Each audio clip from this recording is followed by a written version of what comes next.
اللہ تبارک و تعالی اپنے بندوں کے حق میں رحمت والے فیصلے کرتا ہے، درگزر والا معاملہ فرماتا ہے۔ جگہ جگہ قرآن مجید میں اللہ تعالی نے اپنے بندوں پر رحمت کرنے کا ذکر فرمایا۔ ان اللہ یغفر الذنوب جمیعا، فرمایا بے شک رب تمہارے سارے ہی گناہ معاف فرما دے گا، تم نا امید نہ ہونا، وہ معاف کر دے گا تمہیں۔ قرآن مجید میں فرمایا ان اللہ بالناس لرؤوف الرحیم، بے شک اللہ اپنے بندوں پر بڑا ہی مہربان اور نہایت ہی رحم کرنے والا، رؤوف اور رحیم ہے، بڑا مہربان ہے، کرم فرماتا ہے۔ اللہ تعالیٰ اپنے بندوں سے بڑا جلد راضی ہو جاتا ہے، وہ اپنے بندوں کو بہت زیادہ مشقت میں نہیں ڈالتا، وہ اپنے بندوں سے اپنی نعمتوں کا بدلہ نہیں چاہتا، بہت سخت مشقت والی عبادتیں نعمتوں کے بدلے نہیں چاہتا، وہ بڑی جلدی رحم فرماتا ہے۔ ماں پیار کرتی ہے اپنے بچے سے، لیکن وہ ناراض بھی ہو جاتی ہے بعض چیزوں میں، بعض معاملات اس کا دل بھی دکھاتے ہیں، بعض جگہ وہ رو کے یہ بھی کہتی ہے کہ تو نے میری محبت کا کوئی نتیجہ نہیں مجھے دیا، میری ساری کمائی تو نے ضائع کر دی۔ والد بہت ساری جگہوں پہ ناراض ہوتا ہے، شکوہ کرتا ہے، کہتا ہے میری بیماریوں کی، پریشانیوں کی، بڑھاپے کی، کمزوریاں کا سبب بیٹے تو ہی بن گیا، یہ ساری تکلیفیں تو ٹھیک ہو جائیں تو میری شاید عمر بھی بڑھ جائے، صحت بھی ٹھیک ہو جائے، میں زیادہ دیر جوان رہ سکوں۔ ناراض ہوتے ہیں ماں باپ، اسی طرح ماں باپ راضی بھی ہو جاتے ہیں، وہ بڑی جلدی راضی ہو جاتے ہیں۔ میں اکثر کہتا ہوں کہ والد کو راضی کرنے میں 5-7 منٹ لگ جاتے ہیں، اماں تو 1.5-2 منٹ میں راضی ہو جاتی ہے۔ ابا جی کو 5-7 منٹ لگتے ہیں، کئی دفعہ کہنا پڑتا ہے، کوئی دلائل دینے پڑتے ہیں، لیکن والدہ کے لیے تو کچھ بھی نہیں، آپ نیرا جا کے پیروں میں بیٹھ ہی جائیں، کچھ بھی نہ کریں، آپ پورا روئیں نہ، رونے والا منہ ہی بن جائے تو اماں تو نرم ہی نرم ہے، جس وقت جو مرضی آپ کرا لیں ہو گیا۔ اللہ تبارک و تعالی بلا مثال و بلا تشبیہ سمجھانے کے لیے عرض کرتا ہوں، اللہ بھی بعض معاملات میں اپنے بندوں سے ناراض ہو جاتا ہے، وہ کہتا ہے میں تکبر کرنے والوں کو پسند نہیں کرتا، وہ کہتا ہے فسادی پسند نہیں ہے، وہ فرماتا ہے کہ راہوں میں کجی کرنے والے پسند نہیں ہیں، وہ فرماتا ہے کہ بدعہدیاں کرو گے تو میں صبح قیامت تم سے سوالات کروں گا۔ اللہ تبارک و تعالیٰ بہت ساری چیزوں کو ناپسند کرتا ہے، ناراض ہو جاتا ہے، بلکہ نبی پاک صلی اللہ تعالی علیہ وسلم نے فرمایا تم بات کرتے کرتے کوئی ایسا جملہ بول دیتے ہو کہ رب اتنا ناراض ہوتا ہے کہ تمہیں پتہ بھی نہیں ہوتا، تمہارے لیے جہنم کا فیصلہ کر دیتا ہے۔ اس لیے پہلے تولو پھر بولو، خود اپنے لفظوں کی تو تم پہرے داری کرو نا کہ میں کیا کہہ رہا ہوں، کوئی ایسا جملہ، کوئی ایسی بات وارث شاہ مان کری نہ وارثاں دا، کوئی ایسی بات نہ تمہاری زبان سے نکلے۔ اور حضور یہ بھی فرماتے ہیں کہ اس کا دوسرا پہلو بھی ہے، بعض اوقات تم بات کرتے ایسا جملہ کہتے ہو وہ اتنا راضی ہوتا ہے کہ تمہارے لیے جنت کا فیصلہ فرما دیتا ہے۔ مسلمان کو اب یہ حکم ہے، اس ساری گفتگو کا نتیجہ یہ ہے کہ وہ اپنے جذبات پر، خیالات پر، نگاہوں پر، زبان پر، کانوں پر تھوڑی توجہ دے، بے لگام نہ بنے، بے ترتیب نہ بنے، جو طبیعت میں آئے کر نہ گزرے، تھوڑا سا نہ سوچے سمجھے اور تھوڑا سنبھل کے چلے، کبھی ان کاموں کی طرف نہ جائے جن سے رب ناراض ہو جاتا ہے، ان کاموں کی طرف بڑھے جن سے اللہ راضی ہوتا ہے۔ میرے نبی پاک صلی اللہ تعالی علیہ وآلہ وسلم نے ارشاد فرمایا، بعض احادیث میں لفظ یہ ہیں کہ اللہ اپنے بندوں کو دیکھ کے مسکراتا ہے، جو اس کی شان کے لائق ہے۔ جس ترتیب سے ہم مسکراتے ہیں، جس ترتیب سے ہم روتے ہیں، جس ترتیب سے ہم کسی بات کا اظہار تشکر کرتے ہیں، خدا ان باتوں سے پاک ہے۔ اب بہت ساری حدیثوں میں آیا کہ وہ مسکراتا ہے، تو کیا مطلب ہے مسکرانے کا؟ تو علماء تفسیر نے لکھا ہے مسکرانے کا مطلب یہ ہے کہ وہ بڑا ہی راضی ہوتا ہے اپنے بندے سے، بڑا راضی ہوتا ہے، یہ مطلب ہے۔ ایک تو مسکرانے کا مطلب یہ کہ وہ بڑا راضی ہو گیا، وہ مسکرا دیا اپنے بندے پہ، اور ایک اس کا معنی خود نبی پاک صلی اللہ تعالی علیہ وسلم نے بیان فرمایا، مسند امام احمد بن حنبل میں حدیث ہے، حضور سید عالم علیہ السلام سے صحابہ نے پوچھا، یا رسول اللہ شہید تو بڑے لوگ ہوتے ہیں، شہیدوں میں افضل کون ہے؟ تو اللہ کے حبیب علیہ السلام فرمانے لگے، وہ والا بندہ جو ڈٹ گیا تھا کافروں کے مقابلے میں، وہ ہلا نہیں، پوری طرح ڈٹ کے جو لڑا وہ شہداء میں افضل ہے۔ حضور فرماتے ہیں وہ جنت کے بالا خانوں میں سیر کرے گا اور رب اسے دیکھ کے مسکرائے گا،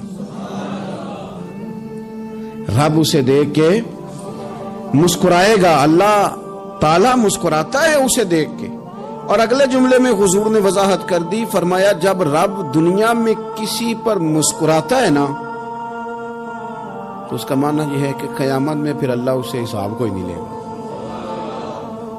جس پر اللہ دنیا میں مسکرا دیا اس سے کوئی حساب، تو وہ کام ڈھونڈنے چاہیے نا جس سے اللہ مسکرائے۔ ویسے کبھی ہم ایسا کرتے ہیں کہ نہیں کہ کسی کو راضی کیا جائے؟ یہ کام ہم کرتے ہیں کہ ہماری کمپنی کا جو سربراہ ہے وہ ہم سے راضی رہے، جس ادارے میں ہم پڑھاتے ہیں اس ادارے کا بڑا ہم سے راضی رہے، یہ کرتے ہیں ہم۔ اس کے لیے کچھ نہ کچھ ہیلے بہانے ہم کرتے ہیں، برادری، قبیلہ، علاقہ، بستی، لوگ کسی طریقے سے ہمارے ساتھ مطمئن رہے، کرتے ہیں نا یہ سارے کام۔ اس میں تھوڑی مشکل بھی ہمیں آتی ہے لیکن کرتے ہیں، کیا کریں۔ گھر میں بھی کئی دفعہ ایسا ماحول بنانا پڑتا ہے۔ چلیں ایک اور میٹھی مثال دیتے ہیں، زیادہ سمجھ میں آئے گی۔ چھوٹا بچہ خوش رہے، آپ اس کے لیے محنت نہیں کرتے، وہ چھوٹا ہے، اس کو خوش کرنا فرض ہے ابا پہ، لیکن وہ کہتا ہے کہ میں نے موٹر سائیکل لینا ہے، چھوٹا ہے چلا ہی نہیں پائے گا، تو ابا پھر اسے راضی کرتا ہے، کہتا ہے بیٹے چھوٹا سائیکل لے لے، چل میں تجھے اڑانے والا جہاز لے دیتا ہوں۔ مقصود کیا ہے کہ اس کو ناراض نہیں کرنا، یہ روئے نہ، اس کا دل نہ ٹوٹے۔ ہو یارو سنو نا میں کیا کہہ رہا ہوں، اگر چھوٹے بچے کے لیے وہ چیزیں ڈھونڈتے ہو، میرے ابا جی نا اپنے نواسے کے لیے کھلونا لے کے آئے تو بچہ بڑا ہی کھیلا، تو ابا جی کہنے لگے لو پیسے پورے ہو گئے میرے، بچے کو پسند بڑا ہے نا، پیسے پورے کر چھڑے نے، دیکھو نا جی کتنا اس کو راضی ہوا ہے۔ تو انسان کیا کرتا ہے کہ کوشش کرتا ہے، چھوٹا بچہ بھی ناراض نہ ہو تو وہ چیزیں وہ ڈھونڈتا ہے کہ اس کو کیا پسند ہے، چاکلیٹ لے جاؤں، فلاں چیز لے جاؤں، آئس کریم لے جاؤں۔ تو ایک بچے کے لیے، گھر کے لیے، سربراہ کے لیے اتنی محنت کرتے ہو، تو وہ کام بھی ہمیں ڈھونڈ کے تلاش کرنے چاہیے نا جس سے رب راضی ہوتا ہے، اللہ راضی ہوتا ہے۔ بتاؤں وہ کون سے کام ہیں؟ نبی کریم صلی اللہ تعالی علیہ وسلم نے ارشاد فرمایا، 3 لوگ ہیں جنہیں دیکھ کے رب مسکراتا ہے۔ یا رسول اللہ صلی اللہ علیہ وسلم وہ کون سے؟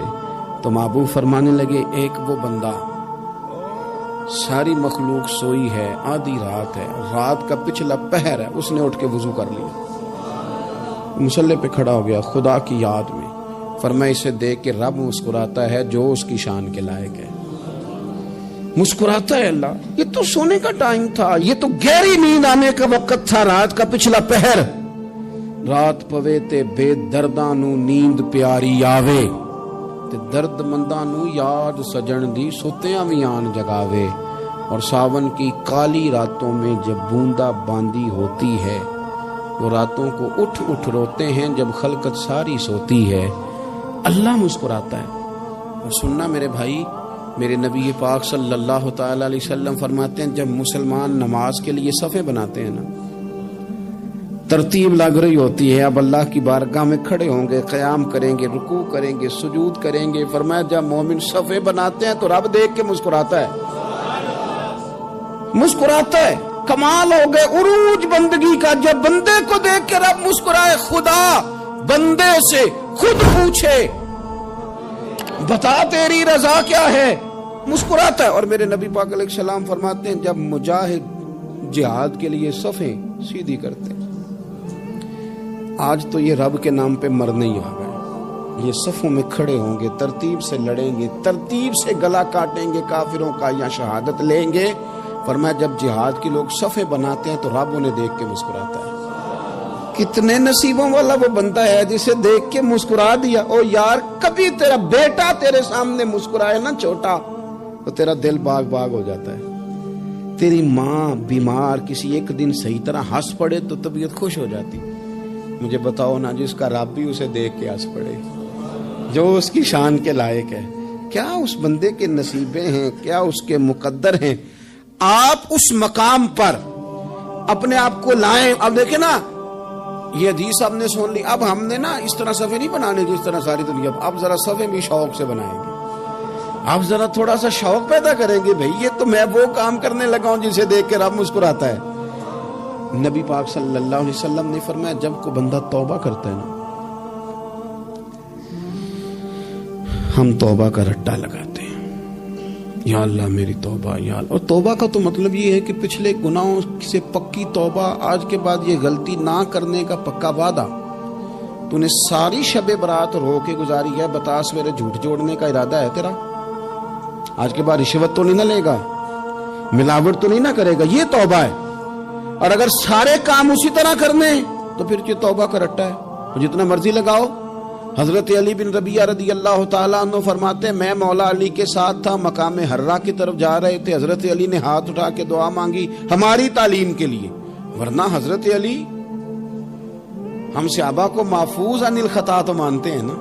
ہاتھ اٹھا کے کہا اے اللہ ہمارے گناہ بخش دے, تیرے علاوہ کوئی معاف کرنے والا نہیں. اور پھر حضرت علی آسمان کی طرف دیکھا اور دیکھ کے نا حضرت علی بن ربیعہ کو تو مسکرائے. حضرت علی بن ربیعہ کہنے لگے حضور مسکرائے کیوں ہو؟ فرمانے لگے ایک دن میں حضور کے ساتھ اسی طرح آیا تھا, اسی طرح حضور نے دعا فرمائی تھی ہماری تعلیم کے لیے, اور پھر حضور مجھے دیکھ کے مسکرائے تھے اور فرمایا جب کوئی بندہ رب کی بارگاہ میں اس طرح استغفار کرتا ہے تو رب مسکراتا ہے, اور مسکرا کے فرماتا دیکھ لو میرے بندوں کو پتا ہے کہ میرے علاوہ معاف کرنے والا کوئی نہیں, انہیں پتا ہے, تم اس کی بارگاہ میں رجوع تو لاؤ, آؤ تو صحیح تو آنسو لے کر. اقبال کہتے ہیں کہ موتی سمجھ کے شان کریمی نے چن لیا, قطرے تو گرے میرے ار کے انفال کے, دو میں نے آنسو بہائے تھے تو اس کے کرم نے تو موتی سمجھ کے چن لیا. سنو نا حضور اس استغفار کو, اللہ کو یار رات کو توبہ کر کے سونا چاہیے ہمیں. کچھ غلطیاں ہم کرنا نہیں چاہتے پر ہم سے ہو جاتی ہیں, کچھ دل ہم توڑنا نہیں چاہتے پر وہ ٹوٹ جاتے ہیں, ہماری مجبوری ہوتی ہے ٹوٹ جاتے ہیں. رات کو اس کی بارگاہ میں ہاتھ باندھ کے کشکول طلب دراز کر کے خوب استغفار پڑھنا چاہیے کہ مالک بندے ہیں نا کیا کریں, نفس کا ساتھ ہے, دنیا کا ساتھ ہے, خواہشات نفسانیہ, مالک معاف کر دے. درد سے توبہ, رسم نہ ہو, کہانی نہ ہو, لفظ نہ ہو, جملے نہ ہو, اور جناب ایسے لوگوں کے بیچ بڑے ہاتھ باندھ کے, اور بڑا کوئی ضرورت نہیں, آپ اکیلے اپنی چارپائی پہ بستر کے اندر منہ دے کے بھی درد سے کہیں گے نا معاف کر دے تو وہ تو مہربانی بڑا ہے. میرے نبی پاک صلی اللہ علیہ وسلم مثال دیتے ہیں, فرمایا ایک آدمی صحرا میں جا رہا, صحابہ سے حضور خطاب کر رہے ہیں, فرمایا ایک آدمی صحرا میں جا رہا تھا, اس نے اپنی اونٹنی پہ کھانا پانی پیسے ہر چیز رکھی ہوئی تھی, صحرا تھا بہت بڑا, درمیان صحرا کے گیا تو تھوڑا سا سستانے کے لیے آرام کرنے کے لیے اونٹنی سے نیچے اترا. اب اس نے اونٹنی کی لگام, اونٹنی کی نکیل اپنے سرہانے کے نیچے رکھی, ہاتھ کے ساتھ پکڑی اور سو گیا. تھوڑی ہی دیر کے بعد جب اس کی آنکھ کھلی تو دیکھا اونٹنی غائب ہے. صحرا میں وہ پیدل نہ آگے جا سکتا ہے, نہ پیچھے جا سکتا ہے, نہ دائیں نہ بائیں, کھانے کو روٹی نہیں, پینے کو پانی کا قطرہ نہیں, تھوڑا ادھر بھاگا ادھر بھاگا, تھک گیا. کریم محبوب فرماتے ہیں وہ پوری طرح نڈھال ہو گیا اور مایوس ہو گیا, معاذ اللہ, مایوس ہو کے دوبارہ اسی جگہ آ کے لیٹ گیا جہاں پہلے لیٹا تھا. انتظار کرنے لگا کہ اب موت ہی آئے گی, آخری وقت ہے, نہ میں پیدل یہ صحرا کراس کر سکتا ہوں, نہ پیچھے جا سکتا ہوں, نہ کھانا ہے نہ پانی ہے, سوائے موت کے کوئی سہارا نہیں. حضور فرماتے ہیں وہ رستے میں دوبارہ لیٹ گیا, اچانک اس نے رخ بدلا تو اونٹنی سامنے کھڑی تھی. حضور نے صحابہ سے پوچھا بتاؤ نا اسے بھلا کتنے کو خوشی ہوگی؟ یا رسول اللہ جسے نئی زندگی مل گئی ہے. آپ دیکھیں نا سارے ڈاکٹروں نے کہہ دیا کہ اس کے تو گردے معدہ جگر ہر چیز ختم ہے, گھر لے جاؤ خدمت کرو, ہر طرف پریشانی ہے. وہ بندہ بھی سمجھ گیا ہے کہ آخری وقت آ گیا, کل جاؤں پرسوں جاؤں, تیاری ہو گئی, سب لوگ آ گئے, باہر والے بھی آ گئے, یہ ماحول ایک عجیب رنگ اختیار کر گیا. اچانک ایک ڈاکٹر نے آ کے کہا نہیں غلطی لگ گئی تھی. مجھے بتائیے انداز کیا ہوتا ہے؟ بغیر دوائی کے بندہ اٹھ کے کھڑا نہیں ہو جاتا. او میں تو بچ گیا ہوں. نبی پاک صلی اللہ علیہ وسلم فرمانے لگے اس کی اونٹنی مل گئی, بتاؤ بھلا اسے کتنی خوشی ہوگی. یا رسول اللہ وہ تو دوبارہ دنیا میں آ گیا. حضور فرمانے لگے اسے کچھ بھی خوشی نہیں ہوئی جب کوئی رب کا گناہگار بندہ آ کے توبہ کرتا ہے، رب کو اس سے کئی گنا زیادہ خوشی ہوتی ہے۔ میرا بندہ آ گیا، میرا بندہ آ گیا، میرے گھر آ گیا، اس نے آنسو بہائے ہیں، اس نے کہا اللہ میں تیرا ہی ہوں، تیرا ہی رزق کھاتا ہوں، تیری ہی زمین پہ رہتا ہوں، تیرے نام سے میری سانسیں چلتی ہیں۔ وہ آ گیا، فرمایا اس اونٹنی والے سے زیادہ رب کو خوشی ہوتی ہے جب گناہگار آ کے توبہ کرتا۔ گناہگاروں کے آنسو اس کی بارگاہ میں بڑے مقبول ہیں، لیکن ہم رسم ادا کرتے ہیں، توبہ نہیں کرتے۔ ہم اپنے آپ کے ساتھ دھوکہ کرتے ہیں، جھوٹ بولتے ہیں۔ ہم بندہ کوئی ناراض ہو جائے تو ہمیں کوئی نیند آتی، اس کے گھر چلے جاتے ہیں۔ ہم اپنے سارے رشتوں کو، تعلقات کو مینٹین کر کے رکھنے کے عادی ہیں۔ ہمیں پتہ ہے کہ وہاں میں نہیں جا سکا تو بیٹا بھیجتا ہوں، فلاں شادی پہ میں نہیں جا سکا تو بھتیجا بھیجتا ہوں، بھائی بھیجتا ہوں۔ ہر تعلق کا ہم نے خیال رکھا کوئی روٹھ نہ جائے، لیکن کمال ہے نا، یہ نہیں سوچا کہ اگر رب روٹھ گیا تو جب وہ روٹھ جائے نا تو سارے رشتے بھی بندے کے پاس موجود ہوں تو کوئی کرامت نہیں ہوتی، پھر کروڑوں روپیہ جیب میں ہوں تو ڈاکٹروں کی دوائیاں اثر نہیں کرتی۔ وہ روٹھ جائے تو پھر انسان اس طرح سے پھسلتا ہے کہ بڑے بڑے اس کے پاس دروازے ہوتے ہیں پر کسی جگہ اس کا ہاتھ نہیں لگتا۔ خدا را خیال کریں، دنیا روٹتی ہے تو روٹ جائے، رب رسول ناراض نہ ہونے پائیں، اس کا خیال کریں۔ حضور فرماتے ہیں وہ مسکراتا ہے، اسے خوشی ہوتی ہے جب کوئی اس کا بندہ اس کی طرف رجوع کرتا ہے۔ میرے عزیزو، رسول پاک صلی اللہ تعالی علیہ وسلم نے ان لوگوں کے تذکرے کیے جنہیں دیکھ کے رب مسکراتا ہے۔ ہم نا گناہگاروں پر بھی فتویٰ دینے میں جلدی کرتے ہیں اور نیکی پر بشارت دینے میں بھی جلدی کرتے ہیں، حالانکہ یہ ہماری ذمہ داری نہیں۔ پتہ نہیں اللہ تعالیٰ کس کو کب توفیق توبہ دے کے اپنے قریب کر لے، لیکن بڑی جلدی ہے، بڑی جلدی فتویٰ دینے میں۔ اور یہ فتویٰ اب صرف مفتیوں کا نہیں رہ گیا، یہ میری طرح کے، آپ کی طرح کے ڈھیروں لوگ ہیں جنہوں نے جیبوں میں فتوے ڈالے ہوئے۔ بھئی آپ نے کیوں ذمہ داری لے لی ہے جنت میں داخل کرنے کی اور نکالنے کی؟ یہ تو میرے رب کریم کا کرم ہے، وہ جس کو چاہے جب چاہے جتنا چاہے عطا کرے۔ لیکن کچھ لوگ نا بڑے پکے ہو گئے ہیں کہ شاید جو میں سوچ رہا ہوں وہی درست ہے۔ کبھی کبھی کچھ چیزیں عجیب بھی ہوتی ہیں، لہذا خدا کی رحمت پر بھروسہ کر کے بات کرنی چاہیے، اپنی مرضی کے فتوے نہیں داغنے چاہیے۔ وہ دیکھو جی فلانا بندہ یوں کر رہا ہے، آپ کو پتہ ہی نہیں پوری بات کا، آپ کو علم ہی نہیں پوری بات کا۔ حضرت بہاءاللہ نقشبند بخاری رحمت اللہ علیہ فرماتے ہیں میں حج کرنے گیا تو وہاں میں نے ایک آدمی کو کروڑوں کا کاروبار کرتے دیکھا تو میرے دل میں خیال ہے یہاں بھی اللہ اللہ کرنی چاہیے تھی، دنیا داری کر رہا ہے۔ لیکن فرماتے ہیں حج سے فارغ ہوئے تو میں نے دیکھا وہی بندہ سارا کچھ رب کی بارگاہ میں خیرات کر رہا ہے، اور سینکڑوں غریب حاجی ہیں جن کو پورے خرچے دے رہا ہے۔ تو میں نے وہیں اپنی سوچ سے توبہ کی کہ میں کہاں تھا۔ بڑی جلدی کھڑے نہ ہو جائیں۔ حضرت حسن بصری رحمت اللہ تعالی علیہ ارشاد فرماتے ہیں کہ میں دریا کے کنارے گیا تو وہاں میں نے ایک شخص کو دیکھا، وہ اپنی ایک خاتون کی گود میں سر رکھ کے بیٹھا اور قریب ایک بوتل بھی پڑی ہے۔ میرے دل میں معاذ اللہ خیال آیا کہ دیکھو کس انداز میں ایک عورت کے ساتھ یہ ہے، اور پاس بوتل بھی پڑی ہے، جانے شراب ہے۔ کہتے میں سوچ ہی رہا تھا کہ اچانک کی کشتی آ رہی تھی دریا میں، وہ ہچکو لے کھائے، کشتی میں 4-5 لوگ تھے، وہ دریا میں ڈوبنے لگے۔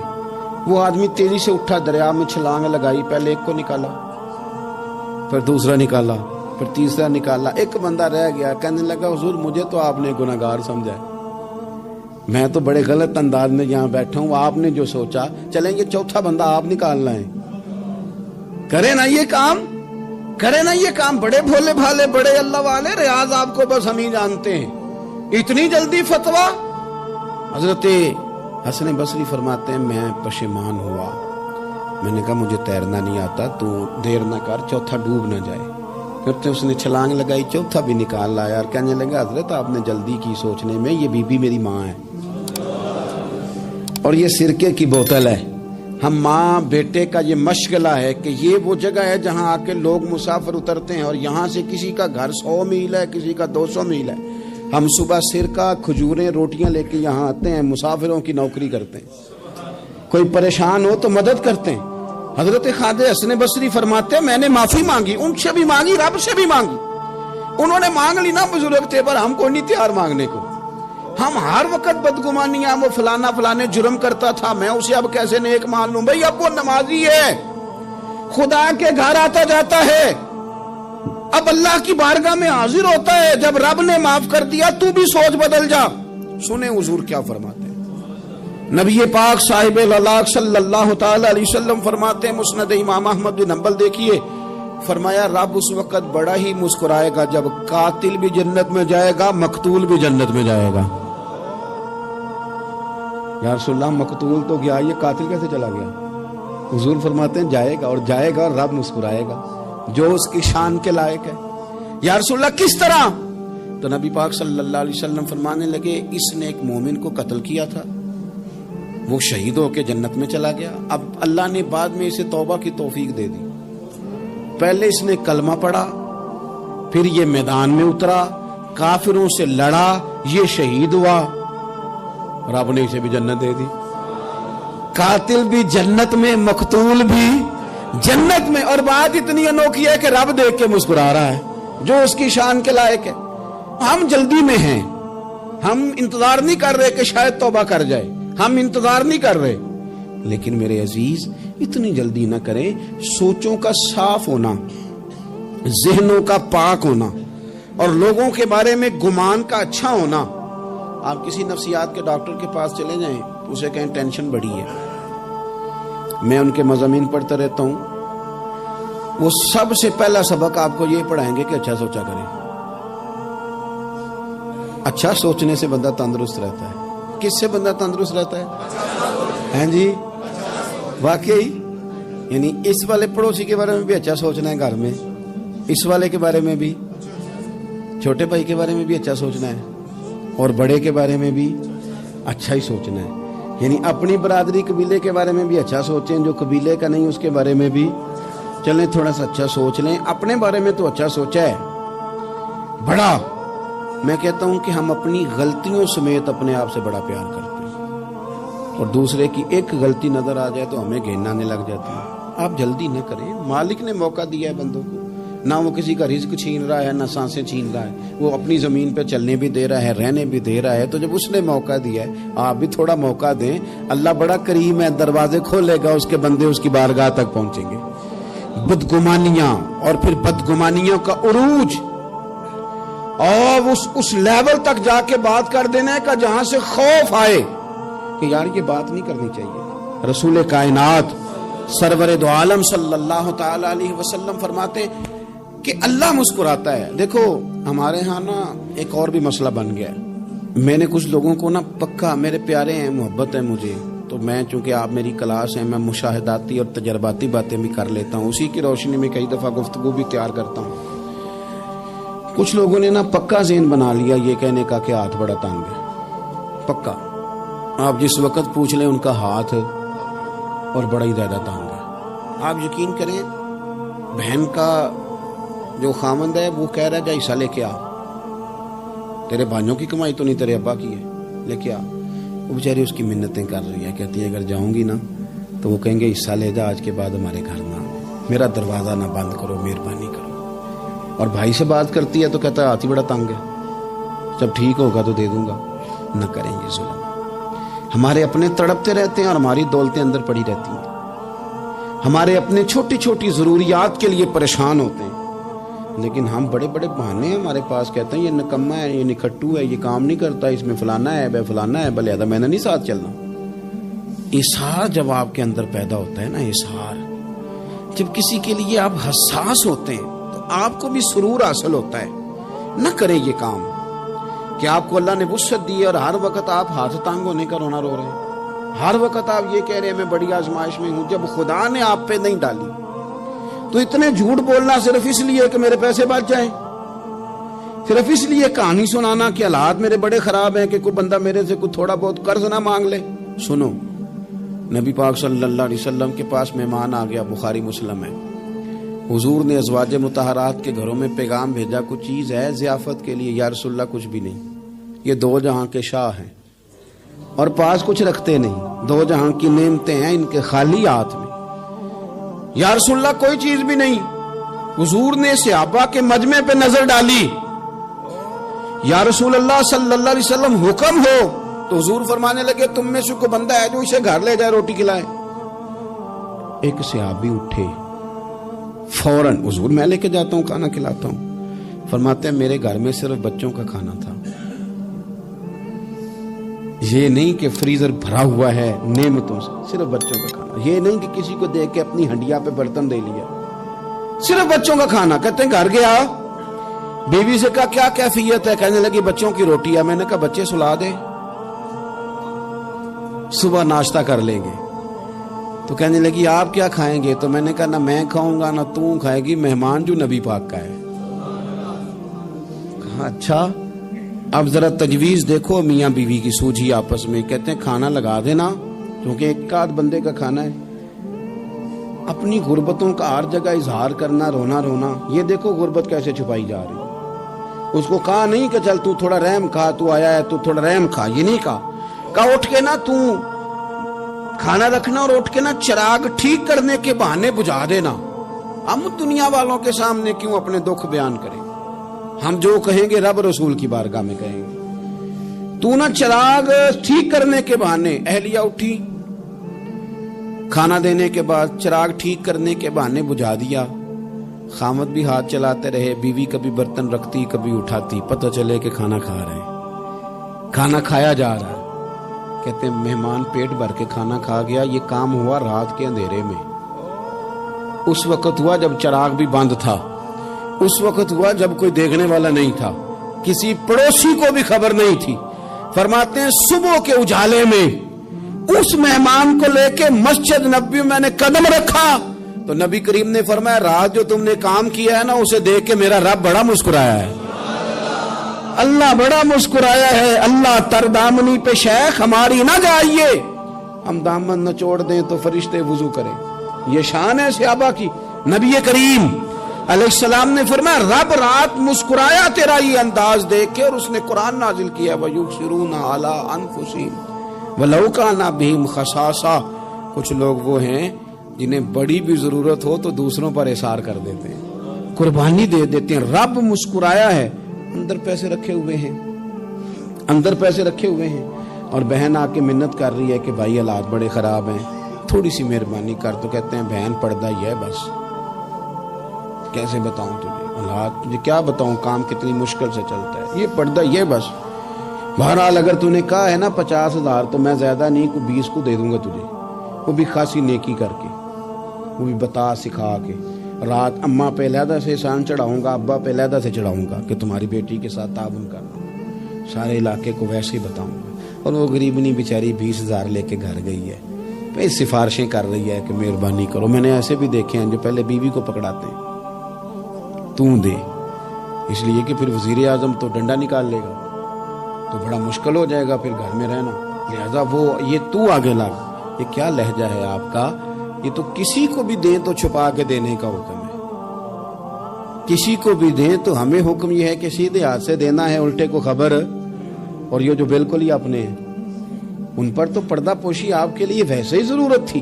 میرے عزیز رب مسکراتا ہے۔ میرے نبی پاک علیہ السلام نے یہ اعمال ہمیں بتائے جن پر اللہ مسکراتا ہے، خوش ہوتا ہے۔ اور بعض لوگوں کو حضور نے نامینیٹ کیا، حضرت سعد بن معاذ رضی اللہ تعالیٰ عنہ عظیم صحابی تھے۔ یہ وہ خوبصورت صحابی ہیں جن کے جنازے کو کندھا میرے نبی پاک نے عطا فرمایا، حضور نے کندھا عطا فرمایا۔ کمال ہو، نرخ بازار محبت کا انوکھا ہی ہو گیا، خود خریداروں میں شامل آ کے مولا ہو گیا۔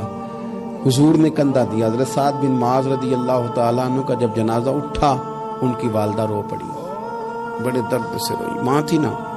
ان کی آواز جب حضور تک گئی تو نبی پاک نے فرمایا آنسوؤں کو روک لے، آواز کو کم کر لے، تیرے بیٹے کی تو جب روح پرواز ہوئی ہے تو رب مسکرایا ہے۔ جس کے آنے پہ رب راضی ہو مسکرا دے جو اس کی شان کے لائق ہے۔ یہ تو وہ لوگ ہیں کہ جن کے جانے پر نا رب، وہ کسی نے کہا تھا کہ میرے مرنے پہ ہر سو شور مچ جائے گا، دیکھو گے میرے مرنے پہ ہر سو شور، تمہیں پتہ چل جائے گا جب ہم جائیں گے، میرے مرنے پہ ہر سو شور مچ جائے گا دیکھو گے، اور کہنے الوداع سرکار خود تشریف لائیں گے۔ اور درویش کہنے لگے بعد مرندے مکھڑا میرا ہو جاوے جے تازہ، پھر سمجھ لینا محبوب میرے نے آن پڑے ہے جنازہ، اور عاشق کا جنازہ ہے۔ ذرا دھوم سے نکلے اور محبوب کی گلیوں سے ذرا گھوم کے نکلے۔ فرمایا کہ ان کے تو جانے پہ رب کریم، اور حضور نے ایک دعا بھی دی۔ حضرت ابو طلحہ، حضرت طلحہ رضی اللہ تعالیٰ عنہ صحابی تھے، ان کا وصال ہو گیا تو حضور نے دعا بھی دی۔ فرمایا یا اللہ جب میرا طلحہ ہے نا تو اس سے مسکرا کے بات کرنا، یہ تجھ سے مسکرا کے بات کرے جو تیری شان کے لائق ہے۔ تو اللہ تعالیٰ غائب درجے راضی ہوتا ہے۔ ایک دفعہ پھر بات دہراتا ہوں، جو میدان میں ڈٹ کے شہید ہو رب اسے دیکھ کے مسکراتا ہے۔